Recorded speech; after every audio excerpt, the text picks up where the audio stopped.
by knockout today. She's here to talk about it on television for the first time. Please welcome back the incredible Ronda Rousey.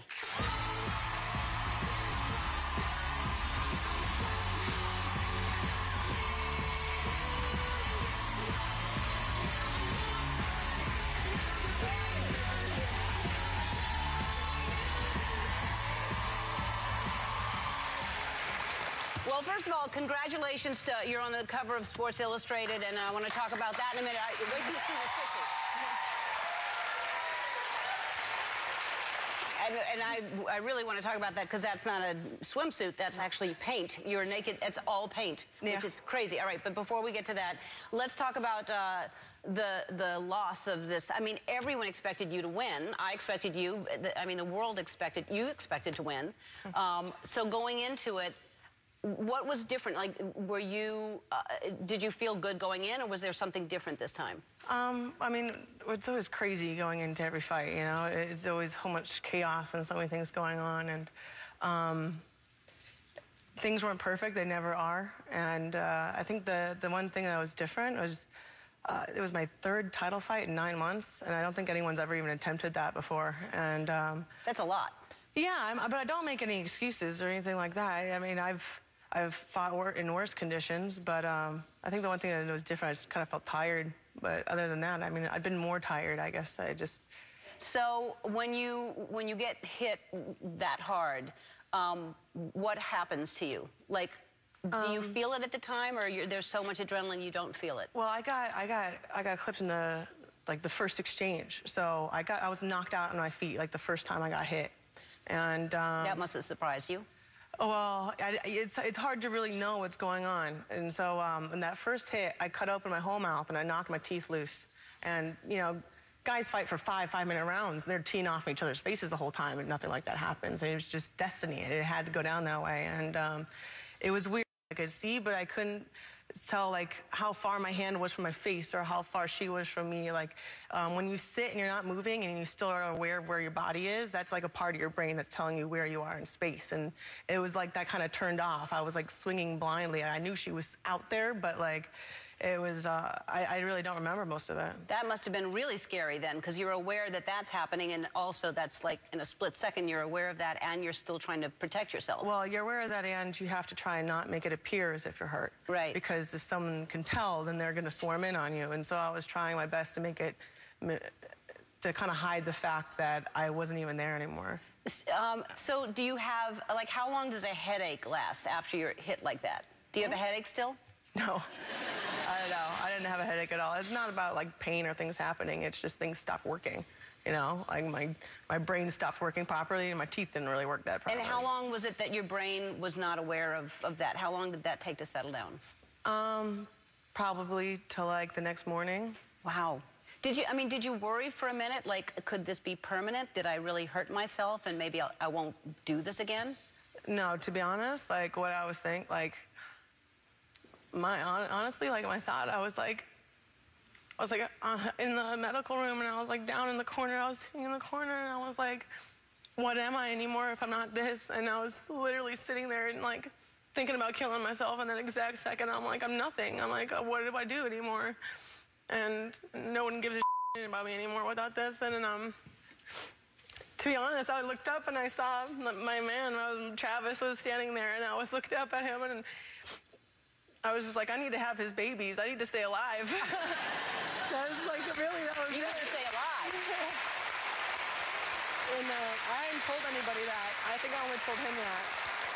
But that was like what I was thinking. Like, I was meant to have him when I was at my lowest, for sure. Yeah. I don't know if I would have made it without him. To have that support system, sure. It breaks my heart to hear. I mean, anybody looking at you, you're such a brave woman in so many ways, and so obviously strong physically and mentally to do what you do.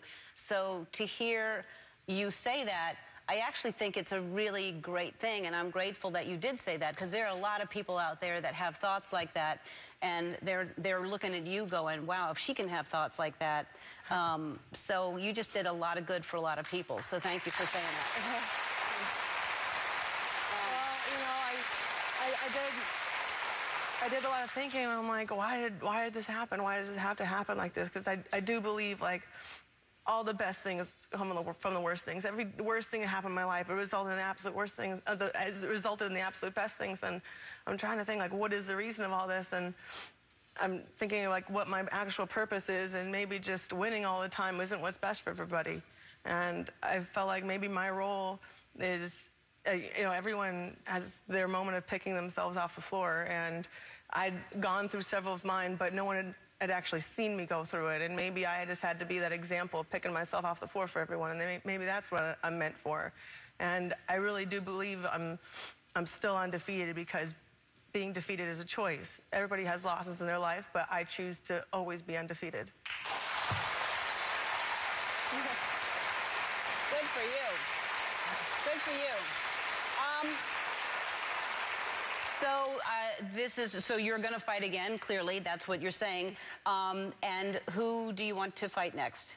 Of course I want to fight Holly. I want to beat her and make everything right again. Of course. So Holly's going to fight somebody else next, and so I'm assuming you want Holly to beat that person so that no one else beats Holly. Of course, I want to be the one to beat her. Okay, so poor Holly, look out. I mean... I don't feel bad for her at all. Yeah, all right. Well, listen, I think you're amazing, and you know that. I told you that last time you were here, but you just won me over even more. You know, I think showing vulnerability and showing that just because you're strong doesn't mean you have a soft side and a vulnerable side, and I think it's important to have both. You can't, if you're just strong, you're not a human being. We all have everything that you're showing. So thank you for showing that. We have to take a break, and we'll come back and talk about this amazing Sports Illustrated.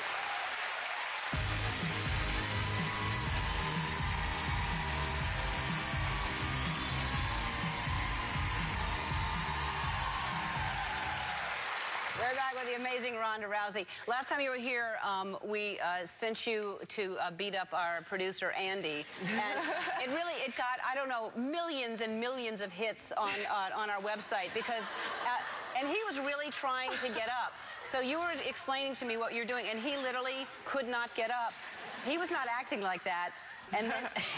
Well, he like pushed me in the shoulder first, a couple times. Because he thought he was kidding, and then he couldn't get up. His boys look at that over and over again. That's our daddy. Yeah. That was fantastic. All right, so let's talk about the Sports Illustrated. So you're on the cover, and did they tell you ahead of time, we don't want you to wear a swimsuit, we're going to paint your body? Yeah, they gave me a heads up. They didn't just show up and be like, guess what, naked, you know? Right. They can't do that. So I did swimsuit the year before, and of course I wanted to do it again, and they said, you know, we're offering all the athletes to do body paint with Joanne Gare, who did that famous picture of Demi Moore, like in the body painted in the suit. Right. And she's brilliant. She's a master of her trade, and so I thought it was a real honor to be like her canvas for once. And yeah. And are you self-conscious at all about someone painting? I mean, you're completely naked. I mean, it's a lady party in there, pretty much. Yeah. Tell me about it. The only time I was really...